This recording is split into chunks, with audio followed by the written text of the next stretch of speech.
الحمد لله رب العالمين والصلاة والسلام على سيد الأنبياء والمرسلين أما بعد فأعوذ بالله من الشيطان الرجيم بسم الله الرحمن الرحيم إن الذين آمنوا والذين هاجروا وجاهدوا في سبيل الله أولئك يرجون رحمة الله والله غفور رحيم صدق الله العظيم۔ احباب کی وقار، آج ہمیں سورہ بقرہ کی آیت نمبر 218 پڑھنے کی سعادت حاصل ہو رہی ہے۔ اس آیت مقدسہ میں خالق ارض و سماوات نے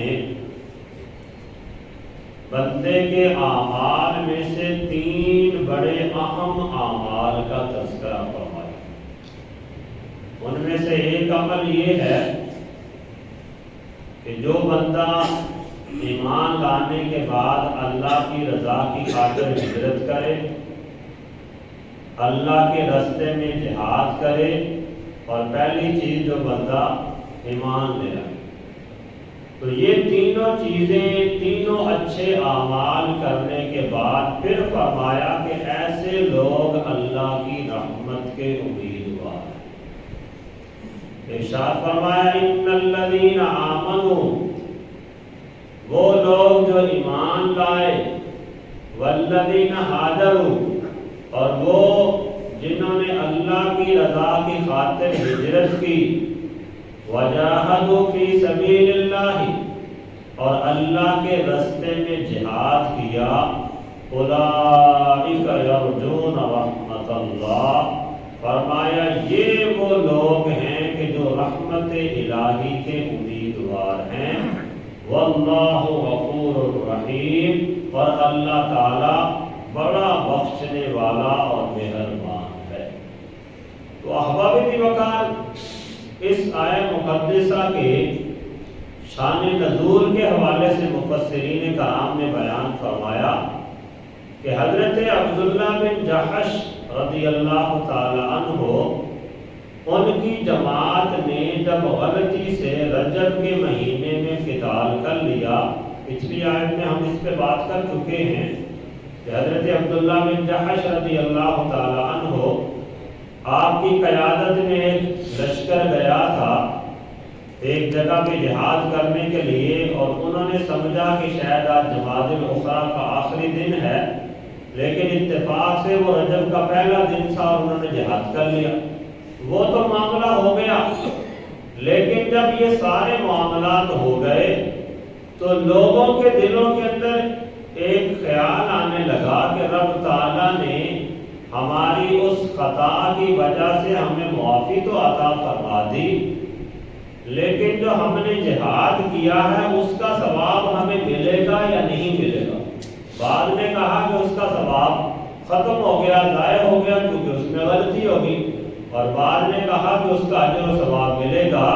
تو رب تعالیٰ نے اس معاملے میں اس کے اجر و ثواب کے اظہار کی خاطر یہ آیت مقدسہ نازل فرما دی۔ ارشاد فرمایا ان الذین آمنوا، بے شک وہ لوگ جو ایمان لائے، ایمان لانے کے بعد انہوں نے اللہ کے راستے میں ہجرت کی اور اللہ کے راستے میں جہاد کیا، تو فرمایا ان کا عمل ضائع نہیں ہوگا، بلکہ فرمایا اولئک یرجون رحمت اللہ، وہ لوگ اللہ کی رحمت کے امیدوار ہیں۔ تو احباب کی وقار، سب سے پہلی چیز ہے ایمان لانا۔ ایمان لائے بغیر تو بندہ آخرت کے اندر کامیاب ہو ہی نہیں سکتا۔ سب سے عظیم نعمت تو یہ ہے کہ رب تعالیٰ بندے کو ایمان کی دولت عطا فرمائے۔ دوسرے نمبر پر یہاں پہ ہجرت کا تذکرہ فرمایا۔ نبی علیہ السلام کے زمانے اقدس میں حضور نے اعلان نبوت کے بعد کچھ عرصہ مکہ کے اندر گزارا اور پھر ہجرت کر کے مدینہ طیبہ کی طرف چلے گئے۔ تو یہ جو دور تھا اس میں کچھ عرصہ ایسا تھا فتح مکہ سے پہلے لوگوں پر ہجرت کرنے کو واجب قرار دے دیا گیا، کیونکہ وہاں پہ کفار کی طرف سے ظلم و تشدد بہت زیادہ ہوتا تھا، مسلمانوں کے جان و مال اور ایمان محفوظ نہیں تھے، تو اس وقت لوگوں کو حکم دے دیا گیا کہ وہ ہجرت کر جائیں۔ تو ابتداءً کچھ لوگ حبشہ کی طرف ہجرت کر گئے، اور پھر بعد میں عام طور پہ لوگ مدینہ طیبہ کی طرف ہجرت کر گئے، یہاں تک کہ پہلے جن لوگوں نے حبشہ کی طرف ہجرت کی تھی وہ بھی وہاں سے دوبارہ ہجرت کر کے مدینہ طیبہ کے اندر آ گئے۔ تو ہجرت کرنا یہ اس دور کے اندر ایک بہت عظیم کام تھا، بڑا عظیم کارنامہ تھا، لیکن اس میں بھی شرط یہی رکھی گئی کہ جو اللہ کی راہ کی خاطر ہجرت کرے۔ محدثین کرام نے ایک حدیث مبارکہ بیان کی جس میں حضور کا فرمان عالیشان ہے کہ جس نے اللہ کی رضا کی خاطر ہجرت کی اس کے لیے تو اجر و ثواب ہے، لیکن فرمایا جس نے مال حاصل کرنے کے لیے ہجرت کی تو اس کی ہجرت مال کے لیے ہی ہے، اللہ کی بارگاہ سے اسے اجر نہیں ملے گا۔ یا جس نے کسی عورت سے نکاح کرنے کی خاطر ہجرت کی تو اس کا بھی اجر اللہ تعالیٰ کے ذمہ کرم پر نہیں ہے، اس بندے کا بھی وہ محنت و مشقت گویا کہ ضائع ہو گئی، کیونکہ اس نے دنیا کی چیز کا لالچ کیا۔ پھر احباب وقت آگے فرمایا وجاہدوا فی سبیل اللہ، اور اللہ کے راستے میں جہاد کرے۔ مسلمانوں نے ابتدائے اسلام میں تو مسلمانوں کو جہاد کرنے کی اجازت ہی نہیں تھی، جس قدر کفار ظلم و تشدد کرتے انہیں حکم تھا کہ تم برداشت کرو لیکن اپنے ایمان پہ ڈٹے رہو۔ پھر جب ہجرت کر کے نبی علیہ السلام مدینہ طیبہ میں تشریف لے آئے تو بعد میں مومنین کو جہاد کرنے کا حکم دے دیا گیا، جہاد کرنے کی اجازت دے دی گئی، تو اب جہاد بھی ایک عظیم کام بن گیا، دیگر اعمال میں سے ایک بہت اچھے اجر و ثواب والا عمل بن گیا، لیکن اس میں بھی شرط یہی ہے کہ بندہ اللہ کی رضا کی خاطر جہاد کرے۔ پھر احباب وقت جتنے بھی بندہ اچھے اعمال کر لے، اچھے عمل کرنے کی وجہ سے بندے کو رب تعالیٰ اجر و ثواب ضرور فرماتا ہے، لیکن رب تعالیٰ پہ واجب نہیں ہے کہ کوئی بندہ اچھا عمل کرے تو رب تعالیٰ کے اوپر واجب ہو کہ اللہ تعالیٰ اسے اجر و ثواب عطا فرمائے، یا بندہ یہ امید کر بیٹھے کہ اب میں نے اچھا عمل کیا مجھے ضرور ہی اس کا اجر و ثواب ملے گا۔ نہیں، بندے کو اللہ کی رحمت کا امیدوار ہونا چاہیے۔ اللہ نے اسے یہاں پہ بیان فرمایا اولئک یرجون رحمت اللہ، یہی وہ لوگ ہیں یعنی جنہوں نے ایمان قبول کیا، اللہ کی راہ میں ہجرت کی، اللہ کے راستے میں جہاد کیا، پھر فرمایا کہ یہ لوگ اللہ کی رحمت کے امیدوار ہیں۔ تو احباب وقت فقہا نے اس مسئلے کو بیان کیا کہ بندہ اگر نیک عمل کر لے تو اسے اس نیک عمل کے کرنے کے بعد تکبر نہیں کرنا چاہیے، یہ خیال نہیں کرنا چاہیے کہ میں نے یہ اچھا عمل کر لیا لہذا میں سیدھا جنت کے اندر چلا جاؤں گا۔ عمل کرنا بندے کی ذمہ داری ہے، اجر و ثواب عطا فرمانا اور اس عمل پہ بندے کو جنت عطا فرما دینا یہ رب تعالیٰ کے اوپر واجب نہیں ہے۔ ہاں، رب تعالیٰ کا فضل ہے، اس کی رحمت ہے، اس کا کرم ہے کہ رب تعالیٰ چاہے تو بالکل چھوٹے سے عمل کی وجہ سے بندے کی ساری زندگی کے گناہ معاف فرما کے جنت عطا فرما دے۔ جیسا روایات کے اندر آتا ہے کہ ایک عورت نے ایک کتے کو پانی پلایا تھا، فحشہ عورت تھی، بدکار تھی، زانیہ تھی، رب تعالیٰ نے ایک کتے کو پانی پلانے کی وجہ سے اس کے ساری زندگی کے گناہ معاف فرما کے اسے جنت میں ٹھکانہ عطا فرما دیا۔ تو بعض اوقات ایسا ہوتا ہے کہ بندے ساری زندگی گناہ کرتا رہتا ہے، ایک چھوٹا سا عمل اس کی بخشش کا سبب بن جاتا ہے، اور بعض اوقات اس کا برعکس بھی ہوتا ہے کہ بندہ ساری زندگی بڑے عمدہ اعمال کرتا رہا لیکن آخر میں اس سے کوئی چھوٹا سا غلط کام ہوا اور رب تعالیٰ کی ناراضگی کا ایسا سبب بنا کہ ساری زندگی کے اعمال یا غارت ہو گئے، ضائع ہو گئے، اور وہ بندہ جہنم کے اندر چلا جاتا ہے۔ تو اس لیے احباب دی وقار فقہا نے، مفسرین کرام نے یہ مسئلہ بیان فرمایا کہ بندے کو عمل کرنے کے بعد تکبر نہیں کرنا چاہیے، اور عمل کرنے کے بعد اسے اللہ کی بارگاہ میں رحمت کی امید رکھنی چاہیے۔ اور اگر خدا نخواستہ بندے سے کوئی غلطی ہو گئی، گناہ سرزد ہو گیا، تو اللہ کی بارگاہ سے نا امید بھی نہیں ہونا چاہیے، کیونکہ ایمان کے بارے میں کہا جاتا ہے کہ ایمان خوف اور امید کے درمیان کی کیفیت کا نام، کہ بندے کو بالکل اللہ کے غضب سے، اللہ کی پکڑ سے بے خوف بھی نہیں ہو جانا چاہیے، اور اللہ کی رحمت سے بندے کو نا امید بھی نہیں ہو جانا چاہیے۔ عمل کرنا بندے کی ذمہ داری ہے، پھر اللہ کی رحمت پہ امید کرے کہ رب تعالیٰ اس عمل کی برکت سے جنت میں ٹھکانہ عطا فرمائے، کیونکہ اللہ تعالیٰ بہت زیادہ رحیم و کریم ہے اپنے بندوں پر۔ اس کے حوالے سے اسی آیت کے تحت مفتی احمد یار خان نعیمی علیہ رحمہ نے ایک حکایت نقل کی رب تعالیٰ کی رحمت کے اظہار کی خاطر، کہ بندے کو اللہ کی رحمت کی امید کرنی چاہیے، اور اللہ کی رحمت کس قدر عظیم الشان ہے۔ فرمایا کہ روح البیان نے فرمایا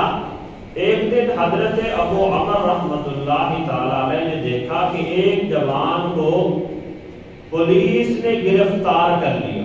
اور پولیس اسے گرفتار کر کے لیے جا رہی ہے۔ لوگ اس کی گرفتاری پہ خوشیاں منا رہے ہیں، کیونکہ وہ بڑا ہی بد کردار تھا، لوگوں پہ بڑی زیادتیاں کیا کرتا تھا، تو پولیس اسے پکڑ کے لے جا رہی تھی، لوگ خوشیاں منا رہے تھے، لیکن کہا کہ اس کی ماں اس کے پیچھے پیچھے روتی جا رہی ہے۔ یہ ماں کی ایک خاص رحمت ہوتی ہے، ایک بچے کے بارے میں ایک خاص محبت ہوتی ہے کہ بچہ جتنا بھی بد کردار ہو لیکن ماں کے دل کے اندر اس کی محبت بڑی موجود ہوتی ہے۔ کسی شاعر نے سے اس انداز سے بیان کیا، پتر پاویں زمانے دا ہووے ایبی، ماں پھر بھی پردے کج دیے، نافرمان تے پاویں گستاخ ہووے، صفتاں کر کر ماں نہ رج دی، اور سیاں بوواں تے پتر نو لگے ٹھیڈا، سٹ ماں دے سینے چ وج دیے، لوکو ماں دا عجب ہے پیار ڈٹھا، کھاندا پت تے ماں پہ رج دیے۔ ماں کے دل کے اندر اس قدر اولاد کی محبت ہوتی ہے، لیکن یہاں بھی اس بات کو بیان کیا کہ رب تعالیٰ بندے کے ساتھ ماں سے بھی کئی گنا زیادہ محبت کرتا ہے۔ تو حضرت ابو عمر فرماتے ہیں کہ سارے لوگ خوشیاں منا رہے تھے اس بندے کی گرفتاری پر، لیکن ماں کے دل کے اندر بیٹے کی محبت جوش آ رہی تھی کہ میرے بیٹے کو پکڑ کے لے جایا جا رہا ہے، ماں اس کے پیچھے پیچھے روتی ہوئی بھاگ رہی تھی۔ تو حضرت ابو عمر فرماتے ہیں کہ مجھے بڑا افسوس ہوا، میرے دل کے اندر بڑا رحم آیا کہ ایک بوڑھی ماں اپنے بیٹے کی محبت کی خاطر کس قدر دوڑ رہی ہے۔ تو فرمایا میں گیا، پولیس والوں کو میں نے اپنی ضمانت دی اور اس کے بیٹے کو چھڑا دیا تاکہ اس کی ماں کو سکون ملے۔ تو فرمایا میں نے بیٹے کو چھڑا دیا، لوگوں نے میرے ساتھ ناراضگی کا اظہار کیا کہ حضرت یہ اتنا پاپی تھا، اتنا بد کردار تھا، سارے لوگ اس کے ظلم و تشدد سے تنگ تھے، اس لیے خوشیاں منا رہے تھے، آپ نے اسے چھڑا دیا۔ لیکن احباب وقار حضرت ابو عمر فرماتے ہیں کہ کچھ ہی دنوں کے بعد میرا پھر وہاں سے گزر ہوا، تو جب اس بڑھیا کے گھر کے پاس سے گزرا تو وہاں سے رونے کی آواز آ رہی تھی۔ فرماتے میں نے سوچا کہ شاید اس کے بچے کو پھر گرفتار کر لیا گیا، تو میں نے گھر سے پتہ کیا، بڑھیا وہ نکلی، اس سے پوچھا تو اس بڑھیا نے بیان کیا کہ میرا بیٹا اب گرفتار نہیں ہوا، لیکن میرا بیٹا اب فوت ہو چکا ہے، اور جب اس کی موت کا وقت قریب تھا تو اس وقت میرے بیٹے کے پاس ایک انگوٹھی تھی جس پہ بسم اللہ لکھی ہوئی تھی۔ کہا میرے بیٹے نے مجھے یہ وصیت کی کہ جب مجھے موت آ جائے تو میری موت کی خبر لوگوں کو نہ دینا، مجھے اسی طرح سے دفنا دینا اور یہ میری انگوٹھی میری میت کے ساتھ رکھ دینا۔ تو وہ عورت بیان کرتی ہے کہ میں نے اپنے بیٹے کی وصیت پہ عمل کیا، جس قدر مجھے ہو سکا کوئی ایک دو افراد کو ساتھ ملا کے میں نے بیٹے کی تدفین کی اور انگوٹھی وہاں پہ رکھ دی، اور ساتھ میرے بیٹے نے یہ کہا تھا کہ مجھے دفن کرنے کے بعد میری قبر پر میرے لیے مغفرت کی دعا کرنا۔ تو اس کی ماں، بڑھیا ماں کہتی ہے کہ میں نے ساری اس کی وصیت پہ عمل کیا،